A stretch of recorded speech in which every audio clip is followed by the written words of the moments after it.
What if we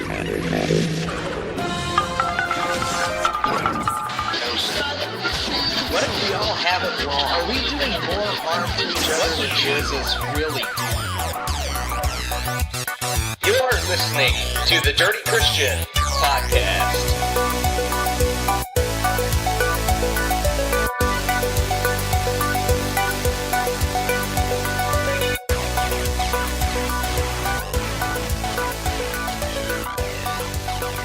Hey everybody, welcome to episode 115 of the Dirty Christian Podcast. I am Drew and I am the Dirty Christian. We're gonna jump right into the show here. If you haven't had an opportunity yet to check out thedirtychristian.com, find me on YouTube for the podcasts and everything else at youtube.com/thedirtychristian.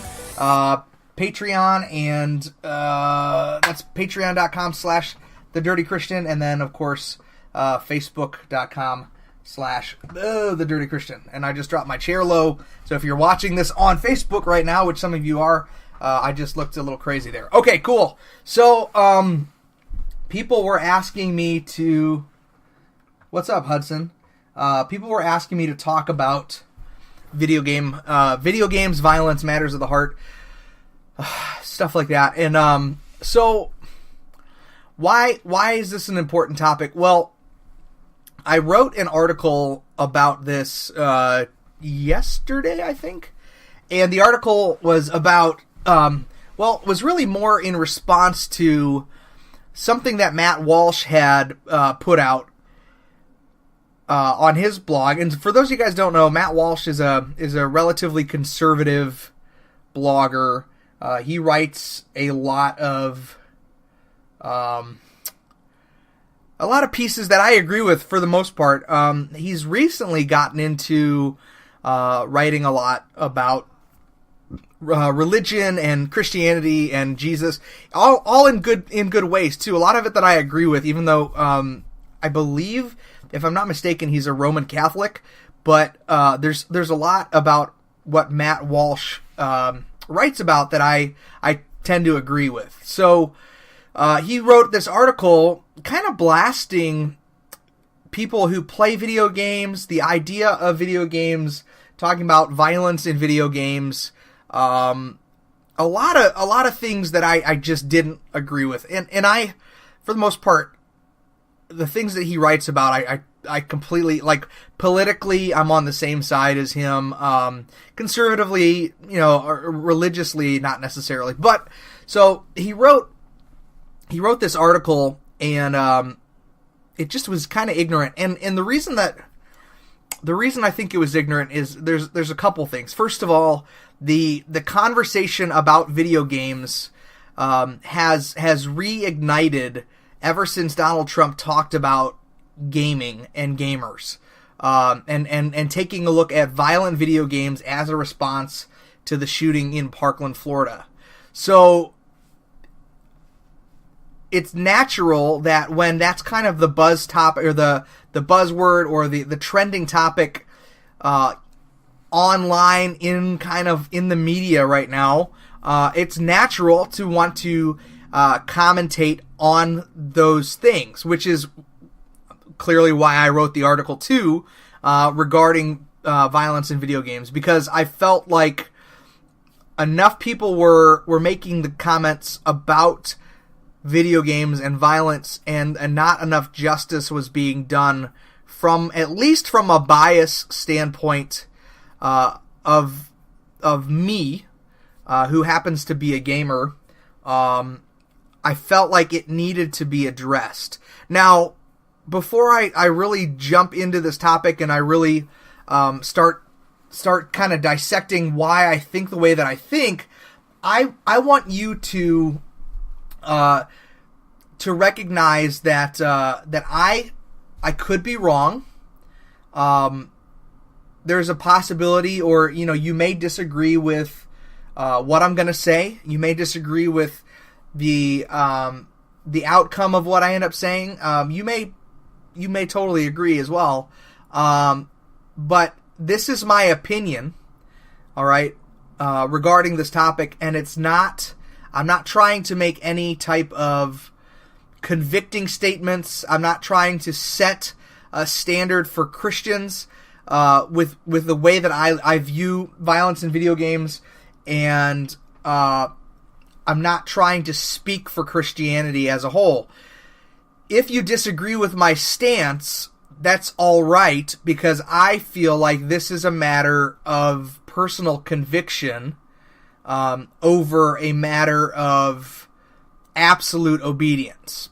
What does that mean? In other words, I think this is one of those things that if you personally have a conviction about, it would be improper for me to make you feel the same way that I do about this topic, but it would also be improper for you to make me feel the way that you do about this topic. So we can agree to disagree on the idea of video games and violence in video games and stuff like that. We can agree to disagree and still live our lives loving the Lord and doing what we've been doing. Okay? So I gotta say that first, because I want people to walk away from this I want us to go into this conversation not being ready to fight or ready to disagree. I want us to go into the conversation realizing that there are some very great people, there are some very wonderful Christian people that feel very opposite than I do on this topic, but I feel like it still needs to be talked about. So why do I have a problem with people who have a problem with video games? In other words, why, as a Christian, why don't I think that the violence in video games is the same thing as actual violence in real life?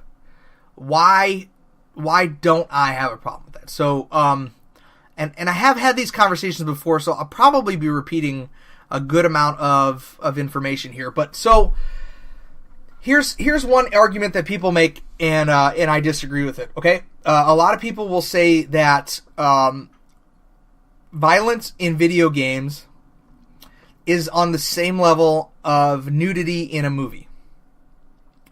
So they'll say something like, if you enjoy watching violence, or you watch violence in a show and it doesn't cause any concern or problem, then that's no different than watching a movie or television show with gratuitous sex and nudity in it. So let me just dispel this part first, and why I don't think that that's a valid or a good argument is, first and foremost, the Bible as a written piece of history is absolutely 100% full of violence, full of some very graphic descriptions of things happening to people, places, and children. The Bible itself is violent. Now, that's a reality because the world that we live in is violent. And there is violence like what you find in the Bible all over the world at almost all times.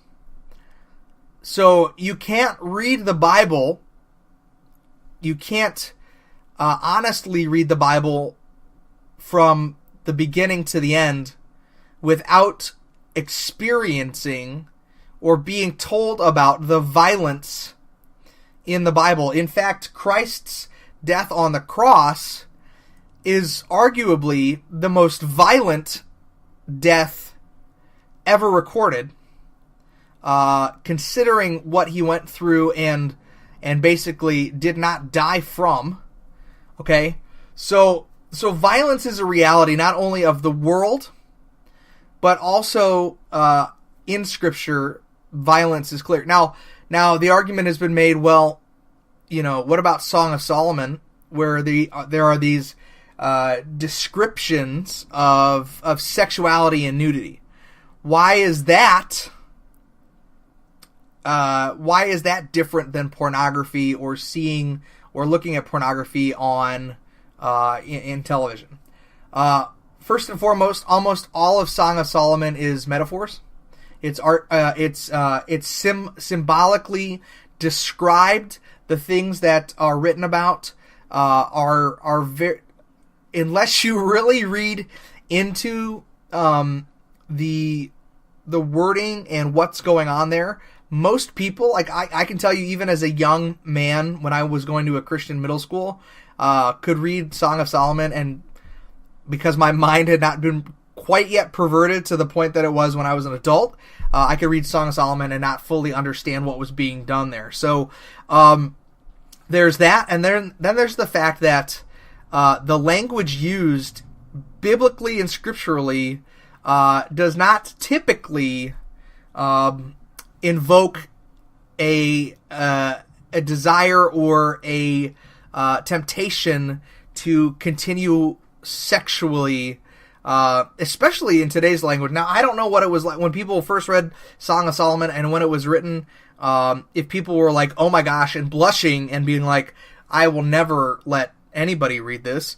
But typically in today's language, in today's culture, reading the symbology and the metaphors in Song of Solomon does not typically invoke a lustful desire. So, and those are some arguments that I've heard regarding, violence being the same as nudity. That if you're going to say no to nudity in television shows and movies, then and you're not saying no to violence in television shows and movies, and you're hypocritical.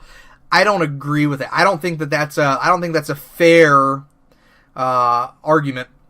And here's another thing that I don't think is a fair argument. Or another thing that I think it makes it an unfair argument is in violence in television and movies, 9 times out of 10, if not 10 times out of 10, it is an actual special effect that has been used with makeup, prosthetics, or some sort of CGI. So the violence is depicting actual violence, yes, but the actors are not dying. They're not losing limbs or being shot in the head when they are doing these scenes. So it's in one sense, it's easy for someone to say, this is a movie, the special effects are really good. For example, you see some Walking Dead stuff behind me. I'm a big fan of the Walking Dead series. Yes, it's pretty graphic and violent, but at the end of the day, I'm able to differentiate the difference between this being real violence and this being special effects, right? And I think, and that's why we have age restrictions for kids, because younger minds are not quite able to differentiate that difference when they watch something or they play a video game or something like that. So sometimes it's hard, and that's why we have age controls put into place for television and video games. But that's not only it. The fact that the violence in a movie or a video game is fake, right? It's not real. It is not. If you were to equate a video game like a Call of Duty type game with a movie like Saving Private Ryan, it does depict like what would actually happen if people went to war or when they go to war. But it's also like none of the actors in that movie actually died. The actors. Now, of course, the people that they are portraying and playing, yeah, I mean that's a whole different story. So, well, why is that not like nudity? Well, nudity, even if done artistically speaking, nudity is still an actual naked body simulating sex or some sort of sexual act, or just being bare and exposed. Now, people will say, well, in France, bare-chested women are used in advertising and stuff like that. Sure, culturally speaking, yes, we in America probably have a harder time not equating nakedness to lust, but it still doesn't take away the fact that that's generally where we go in our minds. And quite frankly, that the act of sex, specifically the act of sex, is to be between a husband and a wife, and it's in the privacy of their domicile. there's no one supposed to be invited into that experience outside of that marriage, outside of a husband and a wife. So that is another one of those instances where nudity isn't faked. Now it could be, but I think then you kind of break down a strange argument where you're talking about like a CGI thing or whatever, or an animated nudity. It still invokes the idea of lust. Now here's where people start kind of agreeing and disagreeing a little bit. And here's what I want to say with people who are against the violence and participating in that. I would agree with you that if you are prone to violence, or if seeing violent acts cause you to desire to be violent or to commit violence, then by all means you should not be participating or watching something like that, or enjoying that, because that is a temptation that you have given yourself. You've put yourself in a spot where temptation has the opportunity to lead into desire and to sin, and kind of the way that it works in the book of James. That seed is planted, it gives birth to temptation gives birth to sin, blah blah blah. So if you struggle with violence and seeing violent images, whether in a video game or movie, causes you to continue to struggle, then no, you should stop and not do that stuff. That would be bad. I mean, because at the end of the day, if I'm an alcoholic and I know that I can't resist the drink, I'm not going to go to a bar with friends. I'm going to respectfully decline and say I can't do that. If I am addicted to pornography, well, I mean, either way, I'm not going to go to a strip club, but I know that I couldn't even walk into an adult club like that. Not that I would. I couldn't even walk into a place like that without really dealing with temptation and feeling like I needed to now act on that. So that would be very hard for me as well. I apologize if you're watching this video and the light is like shining on my face. I'm really sorry. Let me see if I can take this thing down. It's just shining directly off this picture that I have up there, and maybe that'll end up helping a little bit, because it's just like bouncing right off of that and hitting me in the... There we go. Look at that. So it's even better. Okay, so that's kind of the start there for my the basis of my argument is that, right?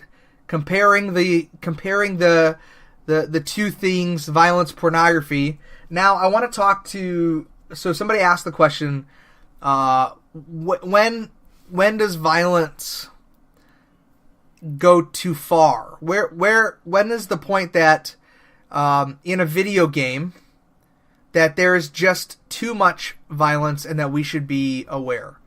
I would say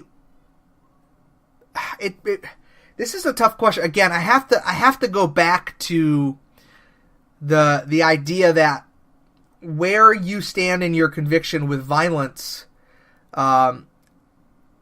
is where you should draw your line. Now, I'll speak as a parent, and I'll speak as myself when it comes to games, video games, and where I draw the line and where I limit the things that I'll do. So, any type of game that goes into a type of storyline that is very anti-God or very pro-Satan, that type of thing where the devil is given authority and power and is glorified in that way, I would draw a line. There was a game called Jericho many years ago that came out that kind of had that storyline. I couldn't do it. Games like God of War, but not necessarily just for the fighting or the mythology, but really because there is nudity in that game. and I had to take myself out of that situation. I had to take myself out of as soon as I saw it, I was like, no, I'm done. I can't play this game anymore. So games like that, I can't be a part of. There was Grand Theft Auto 5 has like some adult strip club type scenes in it. I had to remove myself from that game as well. But it wasn't ever the violence or the language. It was the nudity for me. Games like Call of Duty, I look at it like War, Fortnite, Overwatch. Overwatch is pure fantasy shooting and stuff like that. Shows like Game of Thrones, we talked about that. Yeah. I've been very quite honestly, I've been very back and forth on Game of Thrones. Only not the sense that a Christian shouldn't watch it, but the unedited version of that show is absolutely a showstopper for me, and should be completely avoided as a Christian. But there are filters like VidAngel and stuff like that allows you to actually filter out the sex completely, to the point where you can filter like a ton of stuff out of that. You can filter the language if it bothers you. You can filter certain acts of violence if it bothers you. So I think that if you're putting measures in place to avoid those type of things, then that's, again, this is a conviction matter. It's very hard for me to speak authoritatively on all these things. But I'll tell you that the reason that, or the way that I move forward, not only in my life, but in the life of my kids, is I have to have these conversations with them, right? I can't just be the guy that says, well, you're not going to do this, and they ask why, and I'm like, well, because I said so, because I want to have a discussion with them on the heart of the matter. I want to talk to them about sin. I want to talk to them about the things, the deeper things of like self-control. I want to talk to them about violence and about what's okay, what's a good level, what's an okay level versus what's not. But I also want them to understand the world that we live in has a propensity to become violent as well. So I think the conversations need to be had with our children.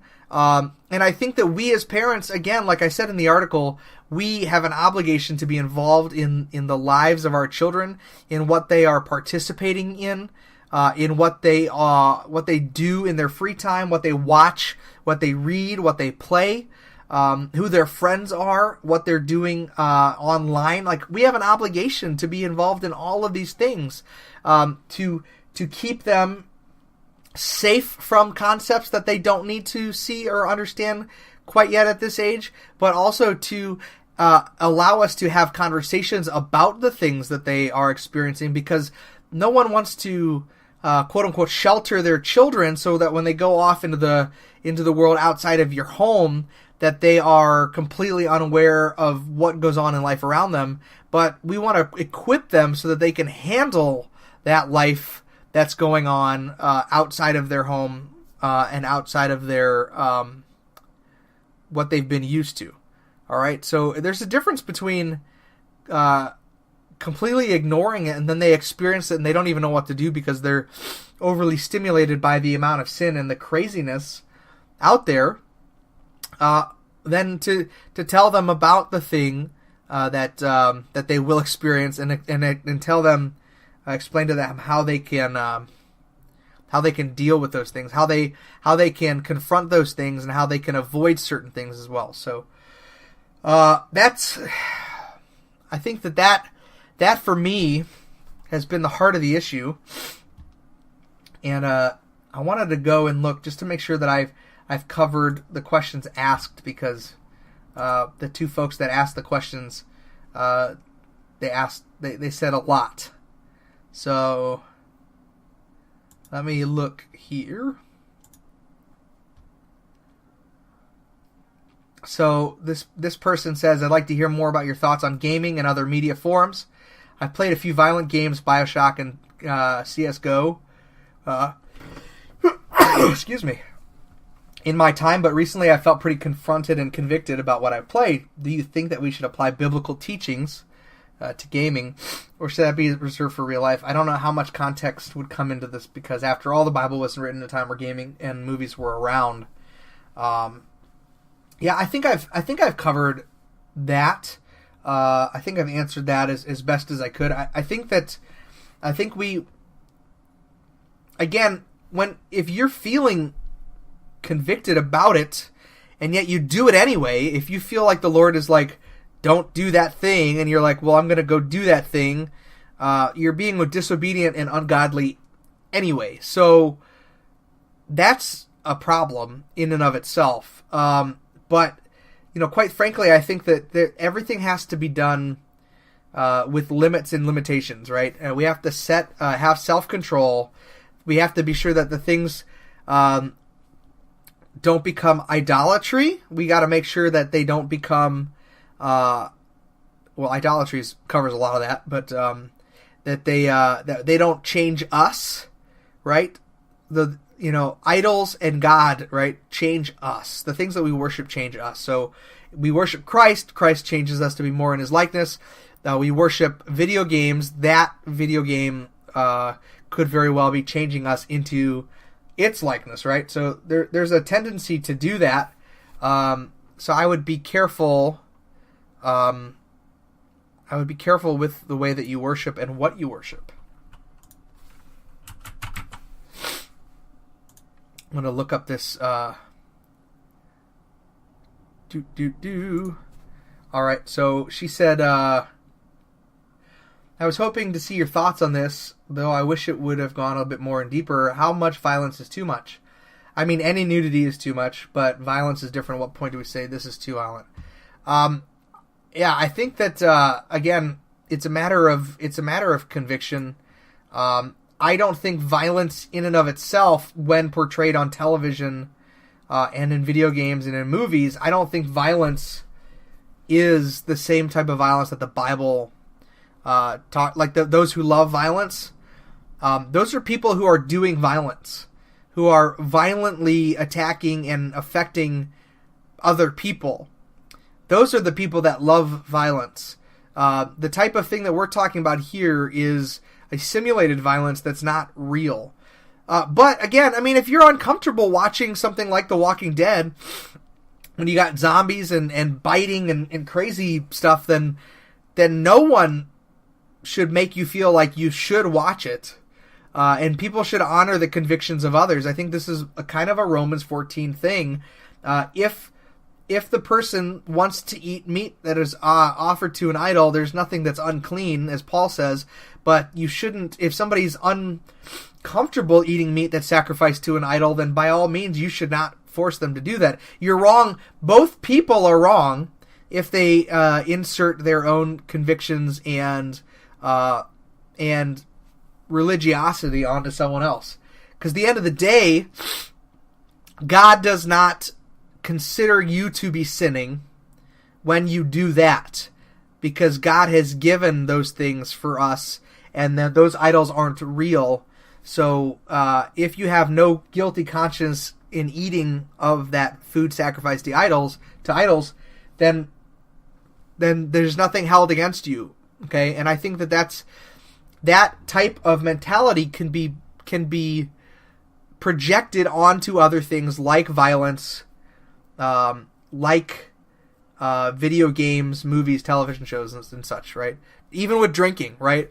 If somebody that I know comes to my home and they are dead set against drinking, it would be completely bad and wrong of me to open up a beer or offer them. Because, I mean, that'd be disrespectful, right? I know that they have a conviction, a personal conviction, like my father-in-law, for example, right? My father-in-law, not that he thinks that drinking is bad, he has a personal conviction about it. I asked him if it was okay if I had drinks at my home when he came to visit, and his conviction is a personal one, and it is not one projected on anyone else, and it was fine. All right, but and I would also honor if and I asked him at his house, is it okay if I get some drinks while I'm at your place? If he would have said no, then I would have respected it, because that's how real adult people deal with real adult issues. All right? It's the same thing with video games. It's the same thing with movies. I just don't think that there's that same line with nudity. I think that when you go into something knowing that it has sex scenes, things like that, I think that it's just blatantly inappropriate. And you can call me a hypocrite if you want, that's fine. At the end of the day, guys, as I said when I started this video, your conviction, this is my opinion, okay? You can agree with it and add it as a tool in your toolbox and feel like, okay, I'm going to agree with that too, or you can disagree with it and that's fine as well. I'm not going to die on this hill, and I'm going to be okay if you disagree with me. So that's going to do it for the podcast, everybody. Thank you for joining. Thanks for hanging out and coming to watch and listen today. Check out thedirtychristian.com. Check out Patreon, Facebook, and the YouTubes. I love you guys. Stick around for a few minutes for an after show, and then I'm going to get out of here.